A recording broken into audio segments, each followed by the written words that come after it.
Баршаңызға сәлем. Сәбіздің пайдасы мен зияны туралы айтатын боламыз. Каналға тіркеліп, қоңырау белгісін басуды ұмытпаңыз. Сәбіз ұмытылған сұлулық пен ұзақ өмір сүрудің сыры. Сәбіздің құрамында каротин өте көп. Ол ағзаға түскенде А дәруминіне айналады. Сондай-ақ С, В, Д, Е дәрумендеріне және микроэлементтерге өте бай. Сәбіздің құрамында калий, кальций, марганец, темір, фосфор, магний бар. Сәбіз емдік мақсатта шикілей немесе шырынын пайдаланады. Сәбіз ағзаға барлық жағынан пайдалы. Сәбіз шырыны және үгітілген сәбіз ағзаны қалыпқа келтіруге әсер етеді. Олар қанды тазартып, улы және зиянды заттарды ағзадан жояды. Зат алмасуды қалыпқа келтіріп, ішкі ағзалардың белсенділігін арттырады.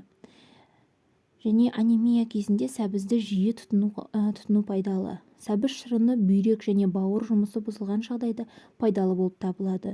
Бүйректегі құм және шағын тастарды жоюға ықпал етіп, бауырды тазалайды.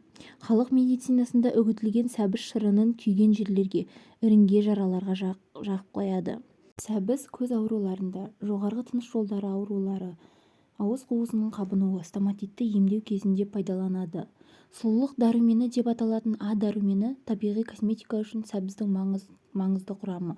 Егер сіз тұрақты түрде сәбіз шырынын ішіп жүрсеңіз, онда сіздің жүзіңіз жасарады. Сәбізден косметикалық мақсатта маска жасап сыртқа қолдануға болады. Мойынға және бетке арналған мынандай маскалар жасауға болады. Терінің барлық түріне қолдануға болады. Масканы 20 минут ұстап, жылы сумен шайып тастау қажет.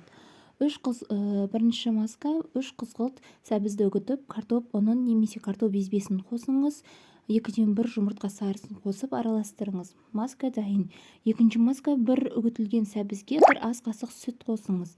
Маска дайын. Үшінші маска 2 үгітілген сәбіз, 1 жұмыртқаның сарысы, аздап өсімдік майын тамызыңыз. Маска дайын. Шаштың баяу өсуі кезінде сәбіз және лимон шырындарын қоспасын шаштың тез өсуіне жақсы әсер етеді. Егер сіз салауатты, әдемі және жігерлі болғыңыз келсе, көп сәбіз жеңіз.